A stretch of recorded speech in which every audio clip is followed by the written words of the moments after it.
اب ذرا ایک بدچلن عورت کے مکر و فریب کا واقعہ بھی سن لیجیے۔ بنی اسرائیل کے یہاں ایک پہاڑ تھا جسے وہ بڑی عظمت والا سمجھتے تھے اور اس کی بڑی عظمت و توقیر کرتے تھے، اور اگر کسی بات کا فیصلہ کرتے وقت قسم کھانے کی نوبت آتی تو اس پہاڑ پر چڑھ کر قسم کھاتے اور اسے وہ سچا سمجھ لیتے۔ اس شہر میں ایک خوبصورت عورت تھی جس کا ایک نوجوان سے ناجائز تعلق ہو گیا۔ عورت نے اس کو اپنے مکان میں بلانا شروع کر دیا۔ شوہر کو شبہ پیدا ہو گیا۔ بیوی سے کہا کہ مجھے شبہ ہے کہ میری غیر حاضری میں کوئی تمہارے پاس آتا ہے۔ عورت نے انکار کیا۔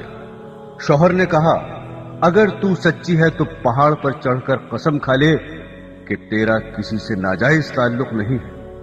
عورت نے کہا ہاں، میں کل پہاڑ پر چل کر قسم کھانے کو تیار ہوں۔ ادھر اس نے اپنے آشنا سے کسی طرح چھپ کر یہ کہہ دیا کہ کل تم پہاڑ کے نیچے ایک گدھا لے کر کھڑے رہنا، میں اور میرا شوہر پہاڑ پر چڑھنے کے لیے وہاں آئیں گے اور میں شوہر سے کہوں گی کہ پہاڑ پر چڑھتے ہوئے میں تھک جاؤں گی، اس بہانے تمہارا گدھا کرائے پر لے کر میں اس پر سوار ہو کر پہاڑ پر چڑھوں گی، تم گدھے والے کے بھیس میں وہاں موجود رہنا اور گدھے پر مجھے سوار کر کے میرے ساتھ ساتھ چلنا۔ چنانچہ جب دوسرے روز میاں بیوی پہاڑ پر چڑھنے کے لیے گھر سے نکلے اور چلتے چلتے پہاڑ کے پاس پہنچے تو وہاں اس کا آشنا گدھے والے کے بھیس میں گدھا لیے کھڑا ہوا تھا۔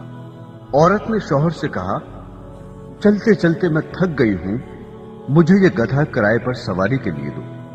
شوہر نے گدھے والے سے کرایہ مقرر کیا اور بیوی کو گدھے پر سوار کر کے تینوں پہاڑ پر چڑھنے لگے۔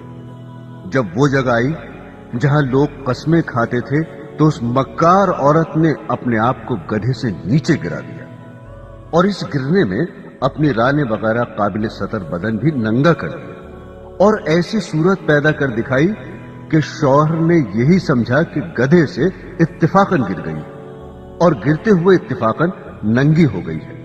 وہ جھٹ اٹھی اور اپنا لباس درست کر کے پہاڑ کی قسم کھانے والی جگہ پر کھڑی ہو کر کہنے لگی میں قسم کھاتی ہوں میرے ننگے بدن کو آج تک تمہارے سوا اور اس گدھے والے کے سوا اور کسی نے نہیں دیکھا۔ شوہر مطمئن ہو گیا کیونکہ اس نے یہ سمجھا کہ اس گدھے والے نے اسے گدھے سے گرتے ہوئے اس کا ننگا بدن اتفاقاً دیکھا۔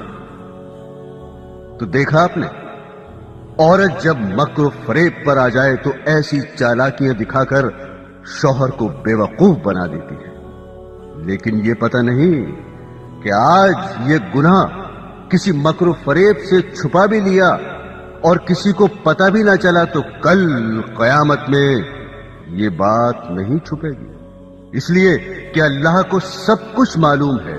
اللہ سے کوئی کام چھپا ہوا نہیں، دنیا والوں سے چھپ سکتا ہے لیکن اللہ تعالیٰ سے نہیں چھپ سکتا، اور اللہ کے نبی صلی اللہ علیہ وسلم نے اس کا عذاب بتا دیا کہ ایسی عورت سینے کے بل جہنم کے اندر چلے گی۔ ایک اور حدیث میں آیا ہے کہ حضرت رسول پاک نے خواب میں دیکھا، اور نبی کا خواب سچا ہوتا ہے، اس میں ذرہ برابر بھی شبہ نہیں ہوتا۔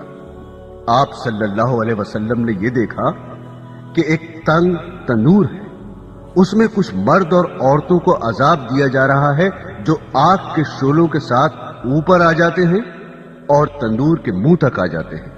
جب آگ نیچی ہو جاتی ہے تو وہ بھی نیچے گر جاتے ہیں، اور اس کے اندر مرد بھی ہیں عورتیں بھی ہیں، اور وہ سب برہنہ ہیں۔ آپ کو بتایا گیا کہ یہ آپ کی امت کے زانی مرد اور زانیہ عورتیں ہیں۔ اللہ تعالی ہماری حفاظت فرمائے، کتنا سخت عذاب ہے۔ معزز سامعین، احادیث میں اور کئی قسم کے عذاب ان بدکاروں کے بارے میں آئے ہیں، وہ اس لیے کہ زنا کرنے والے انسان بھی کئی قسم کے ہوتے ہیں۔ حضرت ابو ہریرہ رضی اللہ تعالی عنہ روایت کرتے ہیں کہ رسول اللہ صلی اللہ علیہ وسلم نے فرمایا، جس کے بال سفید ہو گئے ہوں اور پھر زنا کرے تو خدا ایسے مرد اور عورت کی طرف نظر بھر کر بھی نہ دیکھے گا۔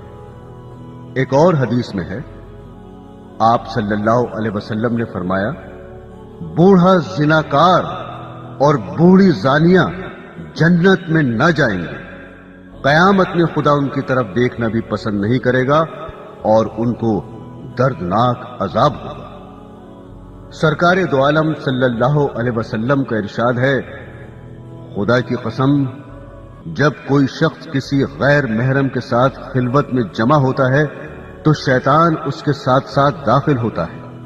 ایک سور جو کیچڑ میں لت پت ہو، اس سے مس ہو جانا اتنا برا نہیں جتنا کہ غیر محرم کے کندھے سے کندھا مل جانا برا ہے۔ حضرت انس رضی اللہ تعالی عنہ فرماتے ہیں کہ رحمت عالم صلی اللہ علیہ وسلم نے بیان کیا، سب سے زیادہ جو گناہ انسان کو جہنم کا مستحق بناتے ہیں وہ زبان اور شرمگاہ کے گناہ ہیں۔